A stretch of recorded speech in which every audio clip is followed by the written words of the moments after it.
If everybody can stand up and if you all can turn off a round of applause to the Leela Hotels. Come on, you can do better than that. A big round of applause. And of course, I'd like to also thank Neeraj. Where is Neeraj?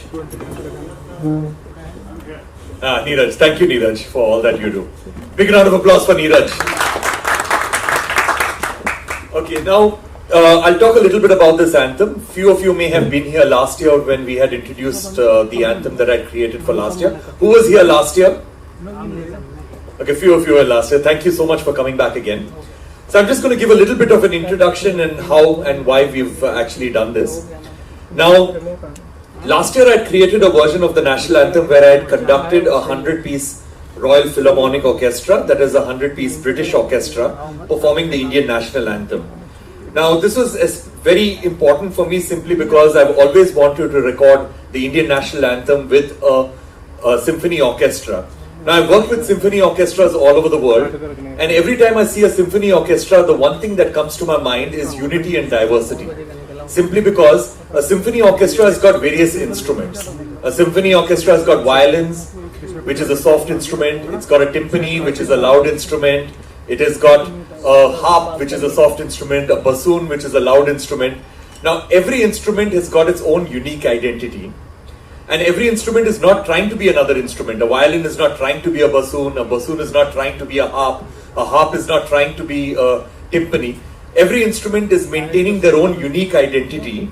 They're not trying to take away somebody else's identity. But at the same time, when the entire orchestra comes together, the orchestra plays beautifully in harmony together and they sound beautiful as one. And that is basically philosophically what India is all about. People from different cultures, from diverse cultures, diverse languages, different culinary tastes, different religions, different political ideologies, everybody maintaining their own unique personality, but somehow the country works as one and it works beautifully as one, unity and diversity. So that's the reason why I wanted to record the Indian national anthem with the symphony orchestra, and I did that last year with the 100-piece orchestra. Now, I thought that this was going to be the penultimate version of the national anthem because I've created many versions even before that. I thought this is going to be my biggest version and my best version of the national anthem. And I thought I'm not going to create more versions after this because I'm not going to be able to better this. But then, after listening to that version of the national anthem for many months, and I'm still very proud of it, I felt that philosophically I've gotten what India stands for in that particular anthem, but not sonically. I felt that the sound also had to be very Indian in nature. So that is when I decided that let's get the best and the most renowned, the most critically acclaimed and the legendary classical musicians to actually perform the Indian national anthem on top of the British orchestra. So what we did is that I pursued all of these amazing classical musicians. I got in touch with Pandit Hariprasad Chaurasia. He agreed. I mean, it's amazing just to be in the same room with him, in his presence. It was absolutely amazing. Then got Rakesh Chaurasia, who just won 2 Grammy Awards this year. Then we got Rahul Sharma, virtuoso santoor player. We got Aman and Ayan, absolutely amazing sarod players. Then we got Jayanti Kumaresh, a Veena player. Then Sheikh Mehboob, Mr. and Mrs. Sheikh Mehboob, that is the duo which play the Nadaswaram and are pretty much the flag bearers of the Nadaswaram. In fact, they won the Padma Shri award for it. And also Giridhar Udupa, one of the greatest Ghatam players of our generation. Got all of them together. Now the next piece of the puzzle was that there is this institute in India, in Bhubaneswar. It is called Kalinga Institute of Social Sciences. The Kalinga Institute of Social Sciences is easily the most inspiring institute, educational institute, university that you will ever see anywhere in the world.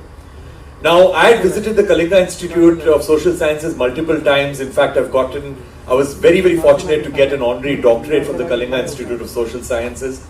And the beauty of the Kalinga Institute of Social Sciences and why they are world renowned is that they educate, board, lodge, feed, completely free of cost, 40,000 tribal students at any given point of time. 40,000 tribal students are being educated, board, lodge, basically completely 360-degree taken care of by this institute. And what makes it even more special is that they've got 40,000 students who are in their alumni. So they've impacted the lives of over 80,000 students, 80,000 tribal people. They have impacted their lives and they do it so beautifully. The education is absolutely amazing. The food is very amazing over there. The way that they make it, everything is done in such a large scale. So I had a conversation with the Kalinga Institute of Social Sciences with their founder, that is Dr. Achyuta Samant, and I spoke to him about this particular anthem. And I told him that why don't I give a music lesson to your students? Why don't I give a music lesson? And the thing about Dr. Achyuta Samant is that he does not think anything in a small scale. Everything is very, very big. So we decided to do this for 14,000 students. And I did this music lesson for the kids where we taught them the basic rags and we taught them the basic scales of the Indian classical music. And we also taught them rhythms. And this particular lesson was overseen by the folks from the Guinness World Record. The guys from the UK, the Guinness World Record folks. They came down, they ascertained it, and they figured out that it is the largest music lesson in the history of the world. So till then, the record was held by a university in Tennessee, and the record was for 6,500 students. So we more than doubled the record. So it was pretty amazing, and we won that Guinness World Record. And that music lesson ended with us getting the students to sing the national anthem as a choir. It was an instrumental version of the national anthem, so they sang as a choir. And it sounded absolutely amazing. They sang in 4-part harmonies. So they sang as a choir. We converted their entire stadium at the Kalinga Institute of Social Sciences. We converted their entire stadium into a recording studio with over 200 microphones with very sophisticated recording technology. And we recorded the 14,000 kids at that particular session. So now what I'm going to do is that I'm going to show you a short video which is going to be about the Guinness World Record attempt, and then we'll carry on from there. You can play the video. And for me, I've always had this motto in my life that I only collaborate with musicians, any musician that I collaborate with. So I only collaborate with musicians who are better than me, who are better musicians than me, simply because for me each and every collaboration needs to be a learning experience. So every single musician that you see over here, whether it, of course, we can't do, no words can describe Pandit Hari Prasad Chaurasia. You have Rakesh Chaurasia, you have Aman and Ayan, you have Giridhar Udupa, you have the Nadaswaram players, Mr. and Mrs. Sheikh Mohammed, you have Rahul Sharma, and you have Jayanti Kumaresh. Absolutely amazing musicians. And they basically lifted the arrangement, this particular version of the national anthem, to a completely higher level. So now what I'm going to do is that I'm going to go ahead and play you our version of the national anthem, and then then we can carry on from there. So if you would please indulge me, everybody will need to rise for the national anthem. Also, it is very important to know, and I told you about the founder of the institute, Dr. Achyuta Samant. He's here with us and he's going to be saying a few words. So please, a big round of applause to Dr. Achyuta Samant.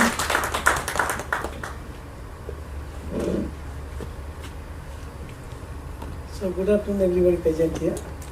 Respected Idiki KG and all the respected other persons associated with this program, respected persons both from electronic print media and particularly officials from this great hotel dinner package. So I am very much happy and honored in the midst of all of you. You have been hearing a lot from the Mr. Ricky Keji. He has told the entire things. We are very much happy that Kalinga Institute of Social Science Keys, a home for 80,000 poor tribal children, 40,000 alumni, 40,000 in the campus. It is a school, it is a college, it is a university. Fully free, fully residential. Ricky Keji has been great well-wisher and friend of our entire activities, Kid, Kids and myself also. So he has been visiting our place. I am very much thankful to him. This year he has chosen our children to make this record, National Anthem of India, with the entire instruments and the great personalities in music line you have seen. So I express my sincere thanks and gratitude to Ricky Keji for giving such type of opportunity to our 40,000 children at Keys. And we have also made Guinness Book of World Record. It is the 5th time for Keys to get this Guinness Book of World Record. So definitely I hope it will be very good on the day, that is the 14th August at 5 p.m. when he will release to the entire globe. So I once again express my thanks to all the great personalities associated and also other persons, those who are associated with Ricky Cage. And I am myself very much happy that our Keys children, Keys has made many things great for entire India, many awards, many accolades, and particularly it is the biggest in the world that 40,000 children in one place, as rightly has told, fully free, fully residential, 65% of them are girls. So once again I wish this entire Ricky Gage program a grand success and will be definitely accepted by one and all after 14th August at 5 p.m. Thank you very much. I told you the release is on 14th August at 5 p.m. For our Independence Day, which as we all know is on the 15th of August. So we need a lot of support for that particular release. And the release is going to be made by this amazing record label, Universal India. Everybody's heard of Universal India. Everybody's heard of Universal Music. And Universal Music, one of the top labels in the world. In fact, the top label, right? Yeah. Universal Music is the top label in the world, and they're going to be releasing it internationally. So through their global footprint, they're going to ensure that this anthem gets heard everywhere. And the beauty of this is that Universal and me, we've been, I've sort of made my home Universal Music for the last couple of months. And you're going to be hearing a lot of announcements of work that we're going to be doing together in the coming weeks.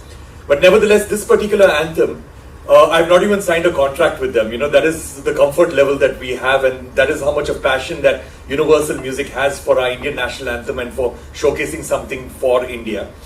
Also, this anthem is going to be completely non-commercial.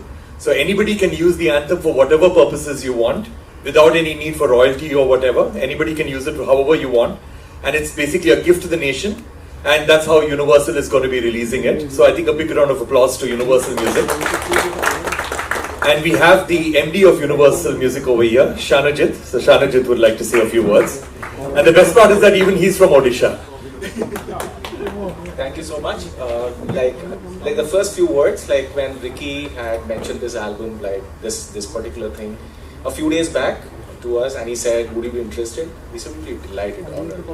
This is a 3-time Grammy winning artist. Like, I think it's a proud moment for us. I think we are the number one world's company, but first we keep artist front and center. This is something that he has made, the national anthem, in his unique perspective, using some of the biggest living legends of Indian classical industry, music industry, and the 14,000 little kids that has come courtesy Dr. Samantha. I think thank you for that. You are doing incredible stuff for the state and the people and the kids. And we take cognizance of the fact music is actually, it ensures that it brings people together. And this is a powerful testament to the power of music. And this particular creative output that Ricky Cage has made will ensure it pays homage to the spirit and diversity of our country, Bharat. This particular unit is going to go live 5 o'clock on 14th of August. And I urge all of you to share, like, and spread this unique power of love.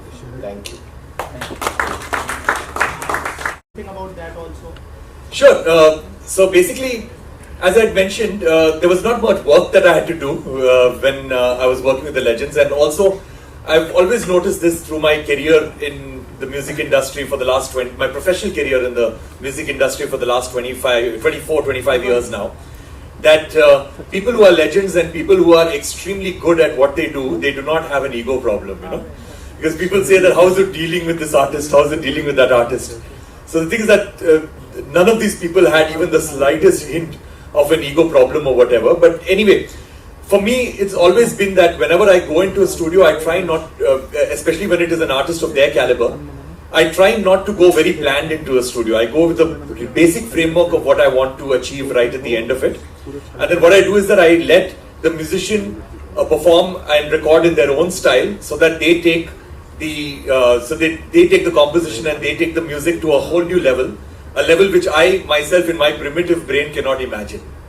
And that's exactly what happened over here when Pandit Hariprasad Chaurasia came in and he started playing the flute. There was no possible direction that I could give him because he had already exceeded my expectations of what this recording was going to sound like, and I already had very high expectations with him. It's the same with Rahul Sharma. When Rahul walked in, it's the first time I ever met him, first time I recorded with him, and same thing, he just set up his santoor, we set up the microphones, he started recording, and the first few notes itself I realized that wow, this is magic, you know, this is pure magic. And you know, and the more direction I give to these artists, with every direction I give these artists, the worse the track will become, you know. So that is how it is, you know, like, so basically I should just keep my mouth shut and let them do whatever they are doing and let me just capture everything. So my purpose is just to capture everything that they're doing and then later on post-produce it. That is what my job was to do with this thing. Hello, yeah. Oh, yes, sir. Yeah. First of all, congratulations. Thank you. You made us proud by doing this, and again in the Guinness Book of World Record. Thank you. So my question is, you dealt with all the legends. That was, okay, I can say easy job for you. But what about the kids, 14,000 kids? How you did, and what things came in your days, like what all things you have faced? Because they all are like students. So the thing is that recording with the kids and getting the kids to sing whatever I needed them to sing, that was the very simple part. Because the kids are amazing, they're very, very disciplined, and they're very, very enthusiastic. So there was absolutely no problem. The problem was the planning, the logistics, setting up that stage, because if you saw that image, we had like a cross-shaped stage. So because there were 14,000 of them. So how do I stay as close to as many of the kids at the same time as possible? So the way to do it was to build a stage which was in the shape of a cross, so I could walk, like, you know, in between the kids, and like, you know, and I could give them instruction, and you know, and I could be as close to them as possible. So that was one thing. Second thing is that it was raining on the day. So that was like in the National Anthem video, and I'm going to play it back again. You'll notice that there were some raindrops in the video simply because it was raining on the day. But the kids, they were extremely enthusiastic, and they just braved it through the rain, and they recorded the National Anthem. And the thing about recording the National Anthem is that you cannot sit down in a relaxed manner and, you know, and sing it and record. Every time you're recording the National Anthem, you have to be standing up straight, at attention. So if it was any other song, we could have just got the kids to sit down in a relaxed way and, like, you know, and sing it. But in this case, that was not the case. And the kids also did not want to be relaxed. They wanted to be standing at attention and as steadfast as possible. And it's a testimony to the education that is available in KISS, you know, in Kalinga Institute of Social Sciences. The education is such high quality that, you know, the kids are so disciplined, they are so enthusiastic, and they want to give their best to everything that they possibly can do. And that's what I saw in over here. So yeah, so the logistical parts were the difficult things, and the planning and figuring out how we're going to do this, how we're going to do that, because nobody's ever recorded 14,000 people before. Nobody's ever done a singing lesson for 14,000 people before. People have only done less than half of that, or even much lesser than that. So all of this was completely new things that we had to figure out, and we had to figure out new methods of actually carrying this out, and that was the difficult part. But the kids were not at all difficult. That was the easiest part.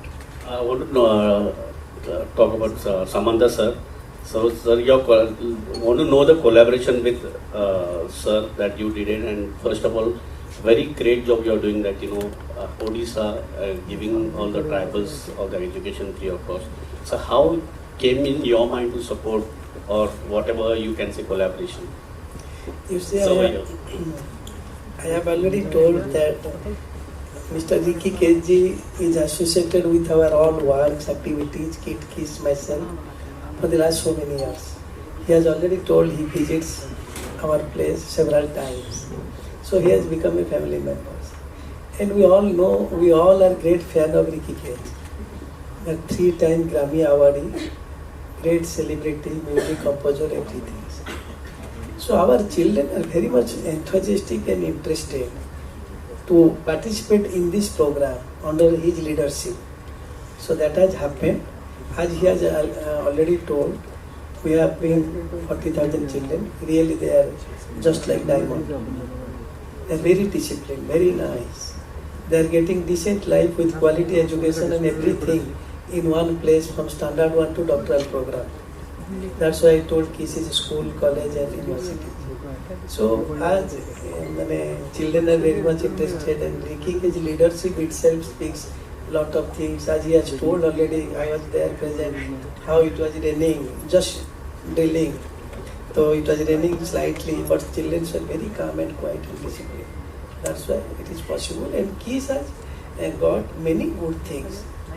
It is 5th time Guinness World Record.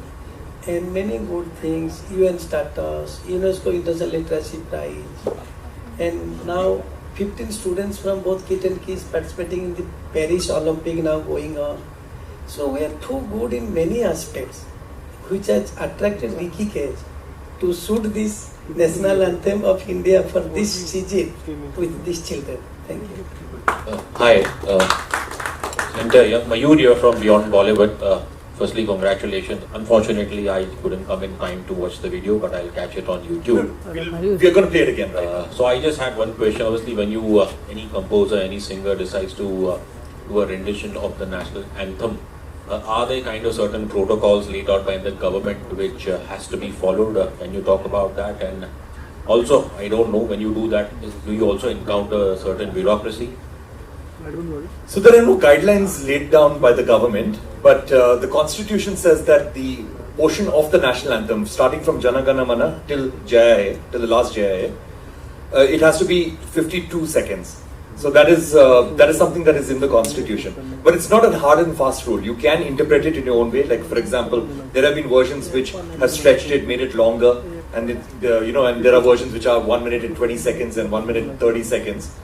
But the thing is that the constitution has mentioned 52 seconds for a reason. That when you are asking people to stand up, you cannot test people's patience. So the thing is that if you make it within 52 seconds, number one is that people will stand up for the right amount of time. Second thing is that the national anthem has to be of a certain speed to sound like an anthem. Because if you stretch it very long, then it becomes like a very emotional song or whatever.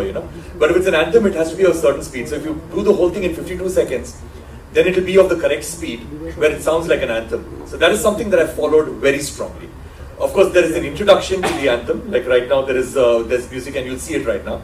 That there's music as an intro, and it leads into the national anthem. So that is about 40-45 seconds. I've done that, and then the anthem. And the reason why I've put that introduction is that it sounds good to lead into the national anthem with some background music-ish kind of stuff, and at the same time, it gives people enough time to understand that the anthem is going to start, and it gives enough time for people to stand up. So that is the idea. But there are no hard and fast rules about it. But we, as citizens, it is our fundamental duties to respect the national anthem in the best possible way. So it is my duty that if I am making a version of the national anthem, I have to present that version and create that version with utmost respect to the national anthem, and to ensure that to ensure that it is loved by the country and it serves its purpose of bringing everybody together. Just a second question.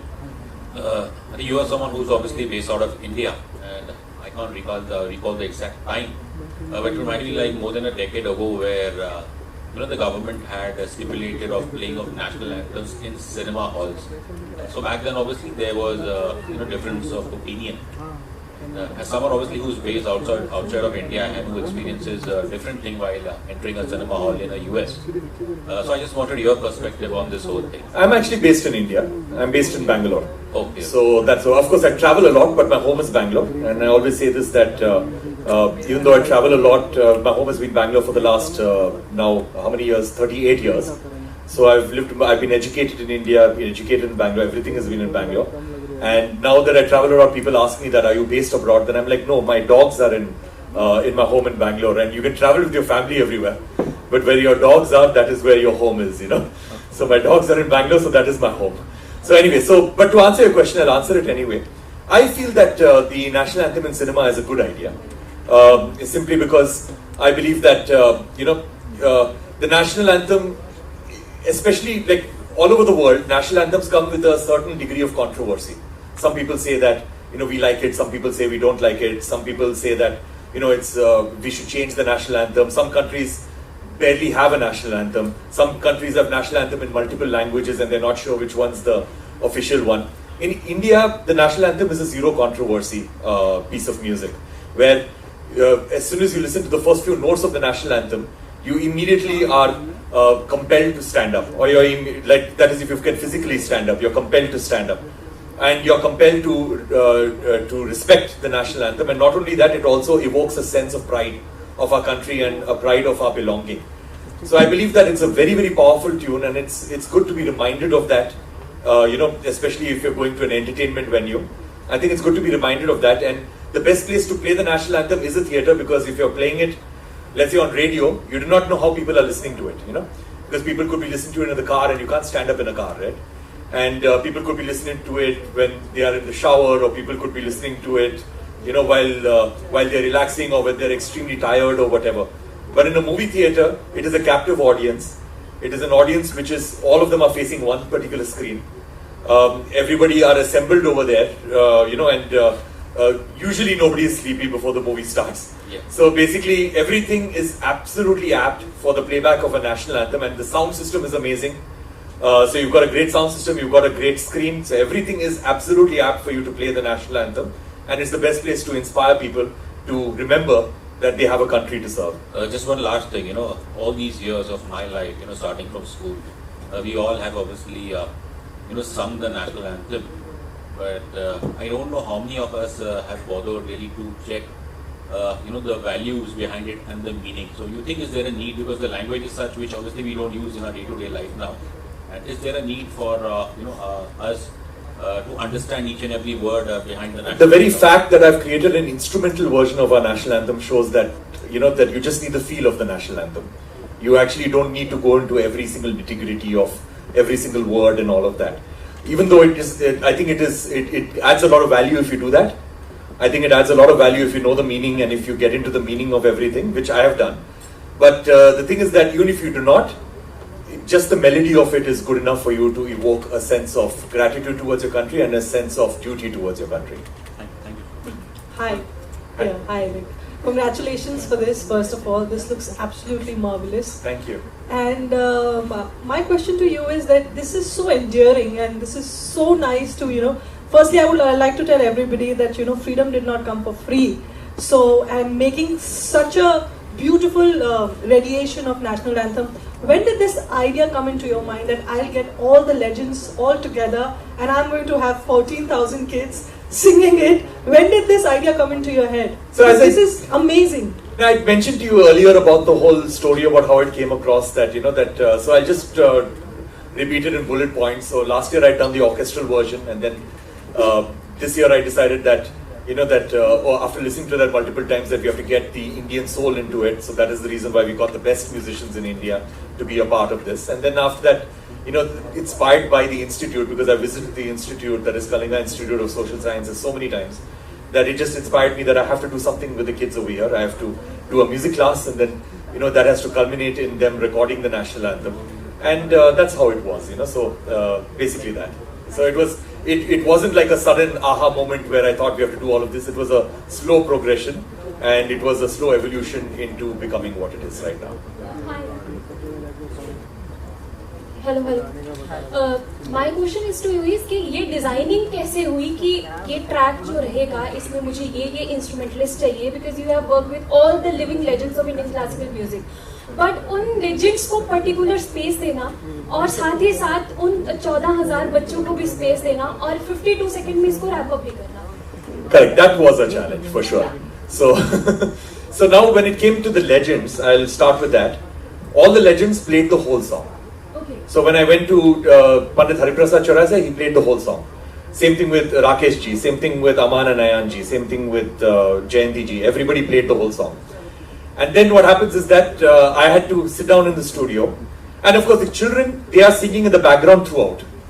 Okay, that you have recorded on that live performance. On the live, yeah, whatever you see the visuals, that was the recording of it. Okay. So that was so children are singing throughout. That we recorded in the stadium. So that was not a challenge because they were singing throughout, and I had to score the parts. I had to figure out what notes they're going to be singing at what point in time. Now when it came to the legendary musicians, so we had all of them record the whole anthem. Then I sat in my studio and I selected which parts are sounding good where. And just on the basis of the sound, I did that. But to answer your question properly, on the 20th or the 25th, what we're going to be doing is that we're going to be releasing videos, individual videos of each artist. So we're going to be releasing a video with Pandit Hariprasad Chaurasa playing the whole national anthem. Then we're going to be releasing a video of Aman and Ayan ji performing the whole national anthem. So each of these legends that you see, there's going to be a different version with each of them. So you'll be able to hear them rather than playing that one small part. You'll be hearing them playing the entire anthem. Mr. Ricky, talking about legends, can we to your left side? Can we expect a hat trick next year? More and more legends. Also we can connect Bollywood or Hollywood because you are doing good things in abroad and now in India also. So can we expect that kind of thing, especially for all the audience over here? Like what do you mean? A collaboration with the legends. I mean, not just singers, musicians, but actors coming along.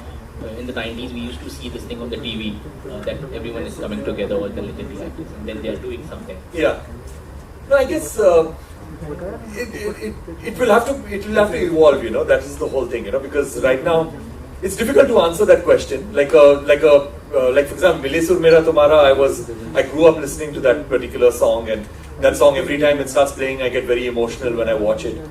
But then, in today's time, I mean, I may be saying something very controversial, but in today's time, do you think something like that will work? Because people just don't have any patience anymore. People want instant gratification. People want things to fit into a reel. And having a song which is about 8 or 9 minutes long. I'll give you an example. My assistant at my studio, I'm not going to name him, but a 23-year-old person. So I was giving him some references for music. And I told him that, you remember Mile Sur Mera Tumhara, and he had no idea what that song was. So the thing is that the younger generation is not sensitized to that music because they listen to a different kind of music and a different style of music. So I guess short form content is what people are consuming right now. So a song which is so long and and also the thing is that people are getting overly sensitized there's I would say over-sensitization to certain things. Like for example, Mile Sur Mera Tumhara, in my opinion, is very representative. But what will happen in today's time is that somebody will get up and say that, oh, my region is not represented, or my language is not represented. Why do you have that language? So that's another problem today, that people will always find fault with something that has been created with the best of intentions. So that is why it's a very difficult question that you've asked me. So I'm just keeping my mind out right now, and I'm just trying to make sense of what I'm saying. But I'm saying that Mile Sur Mera Tumhara in today's time would be a very, very difficult thing to do. Sure.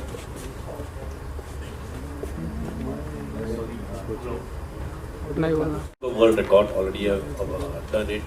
Will this song of yours, whatever piece of yours, will be played in government, channels and all? Because this is something to the reach which we are looking at, in 140 crores of people. So how you are planning to reach those people? So as of now, the idea is that we are giving it free for all. Nobody requires any permissions to use it at an event and all of that. So the previous version that I did last year, that is the orchestral version, a lot of schools and universities took it up across India, and they used to play it for their regular assemblies, and they used to play it for the regular events and things like that.